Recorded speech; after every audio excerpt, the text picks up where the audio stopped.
Bien, vamos a hablar acerca del Alzheimer. Como no tenemos mucho tiempo, vamos a tener que hacerlo rápido. 10 minutos sobre Alzheimer, ¿ok? ¿Qué es el Alzheimer? Es una enfermedad neurodegenerativa del sistema nervioso central que se caracteriza por la destrucción de las neuronas del sistema nervioso central, precisamente de lo que estamos hablando, ¿sí? Es decir, isquemia a nivel cerebral. ¿Cómo se da esto? Pues hay muchas hipótesis al respecto y hablaremos sobre ellas ahora. Un poquito de historia. El que tenemos aquí a la izquierda es Alois Alzheimer, un doctor psiquiatra, médico psiquiatra, que fue la primera persona en diagnosticar a un paciente con Alzheimer. Ahora, estadísticamente hay 9.6 millones de personas afectadas en solo América. El 50% de los adultos mayores. Es decir, que la mitad de los adultos mayores, ¿sí?, tienen Alzheimer. Lo que le convierte al Alzheimer en una de las neuropatías, o en la principal neuropatía que afecta a la población pasada de los 60 años. Ahora, aquí en Ecuador se ha demostrado, se ha hecho una estadística de que 140,000 personas de la tercera edad están afectadas en nuestro país.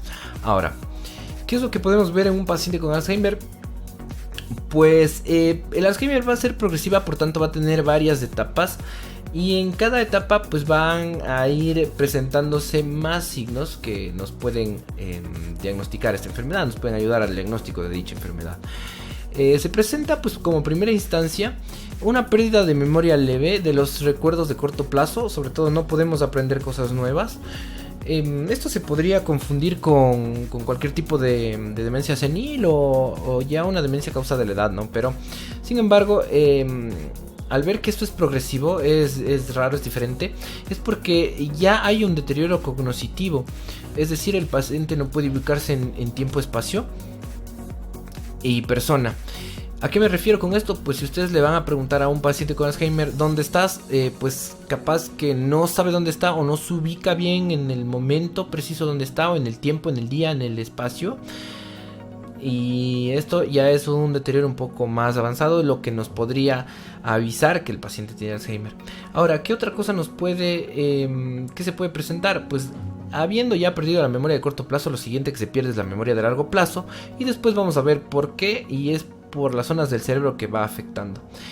Después de perder la memoria de largo plazo, obviamente aquí el paciente va a presentarse como preocupado, con preocupaciones, con decaimientos, muchas veces con sufrimiento, se entristecen, se deprimen, hay periodos de depresión, de angustia. Incluso se ha llegado a dar, ya un poquito más avanzado, episodios de violencia, ¿no? Como que son agresivos.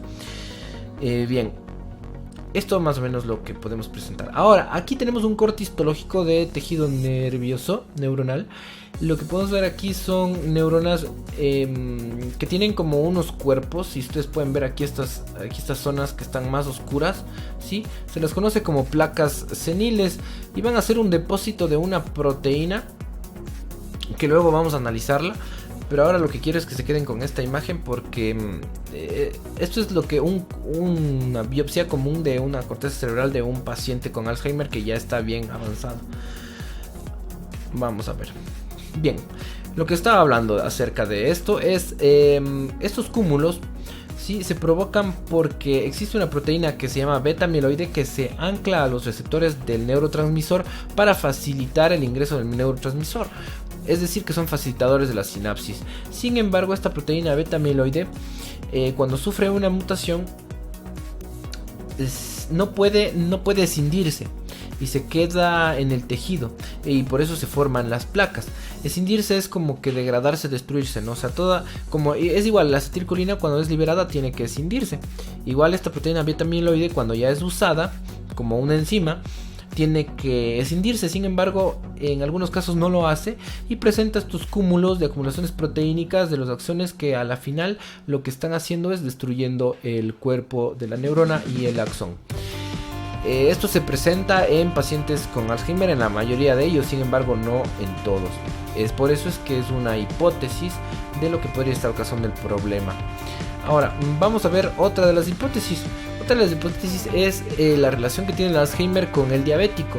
Sin embargo, no todos los pacientes diabéticos tienen Alzheimer. Van a tener cierta van a ser propensos ciertamente, pero no es que es una regla general que un diabético tenga este problema. ¿Por qué? Es justamente por la resistencia a la glucosa. Ustedes saben que el tejido nervioso es un tejido que pasa activo todo el tiempo y necesita mucha glucosa, mucho oxígeno sobre todo, para realizar su metabolismo celular. Es por eso que el Alzheimer está relacionado con la diabetes, más específicamente con el síndrome metabólico, por la resistencia a la glucosa, que no va a poder ser ingresada a las células neuronales. Por lo tanto se debilita todo lo que es el metabolismo celular y la célula muere. Bien, esta es otra de las hipótesis que vamos a recalcar. Sin embargo, los estudios más modernos de biología molecular se han encargado de estudiar el cromosoma 14, porque se han dado cuenta que ahí existe un gen que produce la proteína tau. Estoy hablando del gen PSEN1 y PSEN2. Este gen codifica para la proteína TAU. ¿Qué es la proteína TAU? La proteína TAU es una unidad de anclaje de los microtúbulos, como su nombre lo indica. Lo que hace esta proteína es anclar los microtúbulos para fortalecer el esqueleto, el citoesqueleto de los axones y pues obviamente de toda la célula. Ahora, una mutación a nivel del PSEN1 y PSEN2 por una deleción de una base nitrogenada hace simplemente que esta proteína TAU se vuelva, obviamente es una proteína mutagénica, ya está mutada, está dañada, y lo que va a hacer es dejar de anclar los microtúbulos, lo que cual va a hacer que haya un debilitamiento del citoesqueleto y posterior muerte celular. No se sabe realmente a qué se debe esta mutación, simplemente es un gen, una base nitrogenada que se deletó, que se borró, y no se sabe por qué el motivo de esto, ni por qué el Alzheimer aparece a la edad de 60 años o posterior. Sin embargo, cada vez se están diagnosticando Alzheimer precoz, que bueno, pues hay personas que ya desde los 40 años tienen sintomatología del diabético. Bien, ahora, ¿cómo es la evolución de la enfermedad? Como se ha demostrado ya por estudios de resonancia magnética, tenemos que el primer lóbulo afectado, o bueno, es un giro realmente, una circunvolución que se ve afectada, que es la circunvolución parahipocampal, que la hemos marcado aquí como 1. Entonces, en primera instancia, el paciente lo que va a perder es la memoria a corto plazo, porque se ve afectado precisamente la circunvolución parahipocampal. La proteína TAU, cuando ya está mutada, es una proteína que se propaga por las células vecinas, y se ha demostrado que después de afectar a la circunvolución parahipocampal, lo que va a afectar son los recuerdos de largo plazo y las cosas que ha aprendido la persona. Es decir, afecta ya la zona del hipocampo, ¿sí? Como ustedes saben, en la zona del hipocampo y en la circunvolución dentada se guarda todo lo que la persona ha aprendido a lo largo de su vida, todos sus recuerdos y lo que ha aprendido. Es por eso que hay personas con Alzheimer que, por ejemplo, sabían hacer algún oficio como la costura o tejer, y que simplemente pues lo han dejado de hacer porque se han olvidado de la técnica, de la motricidad de la técnica.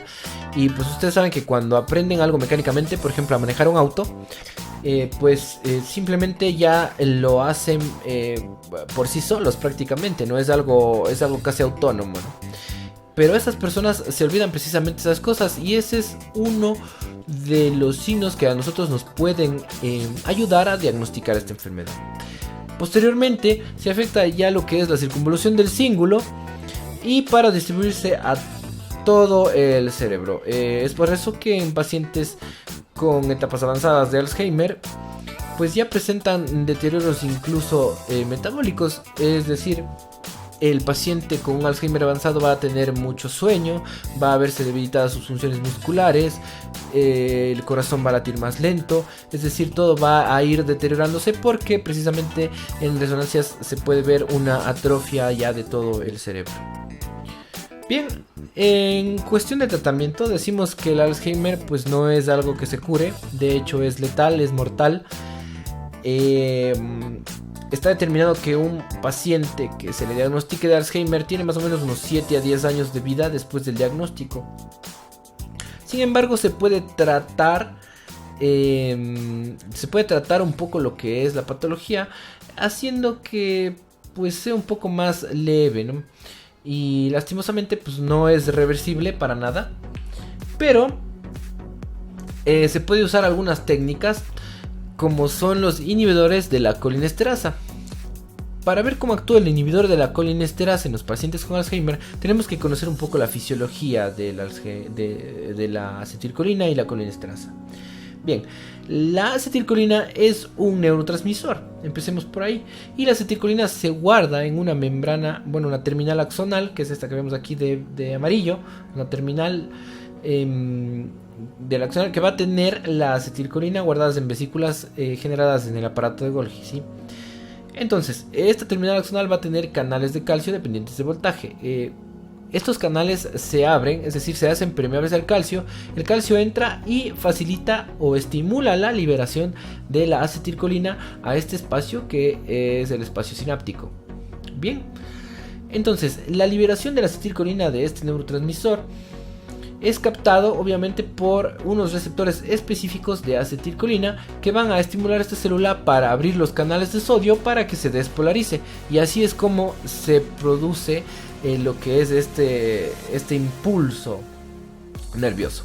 Bien, ahora, ¿qué es lo que va a pasar con la acetilcolina que se quedó en este espacio? La acetilcolina que se quedó en el espacio sináptico va a ser escindido, es decir, va a ser destruido. O bueno, no sería el término destruido porque ustedes saben que en la materia nada se destruye, pero se escinde, ¿no? Se transforma en otras sustancias de desechos. Y esto va a ser porque aquí hay una sustancia que es liberada que se llama acetilcolinesterasa. Entonces esta va a ser la que escinda la acetilcolina y haga que esta célula, al ya no tener acetilcolina, pues vuelva a su estado normal de reposo, para prepararse para otra despolarización posterior. Entonces, los medicamentos que se usan son los inhibidores de la acetilcolinesterasa. Cuando nosotros inhibimos la acetilcolinesterasa, lo que estamos haciendo es que haya más acetilcolina en el espacio sináptico, o bueno, la que fue secretada se mantenga por más tiempo, generando más despolarizaciones en las células de las membranas postsinápticas. Es decir, va a hacer que el impulso sináptico dure más. Ahora, ¿por qué se le da esto a los pacientes con Alzheimer? Bueno, pues como ya sabemos, los pacientes tienen deterioros en sus axones porque la proteína TAU pues simplemente no está anclando los microtúbulos de los axones, por lo tanto el citoesqueleto se está siendo destruido. Entonces estas células no producirán sinapsis, es decir, no tendrán terminales nerviosos útiles, pero van a haber otros terminales nerviosos que aún estén todavía funcionando bien.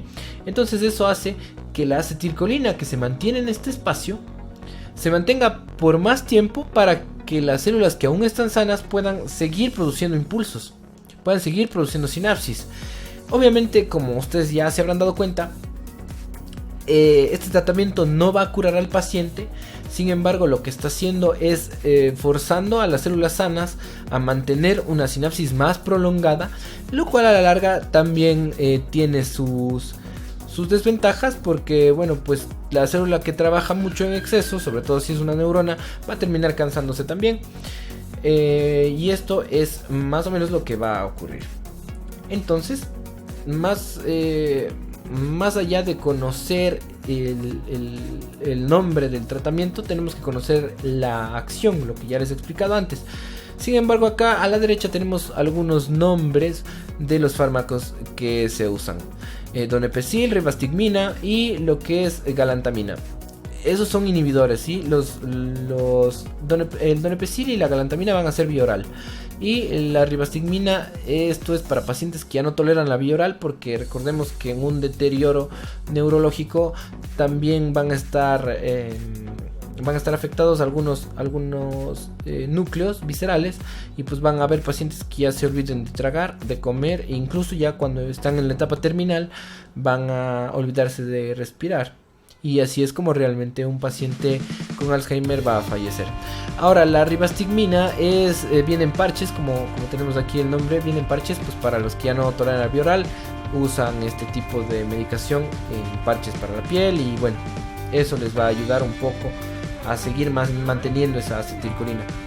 Bueno, pues esto es todo por ahora. Yo creo que ha quedado claro y suerte.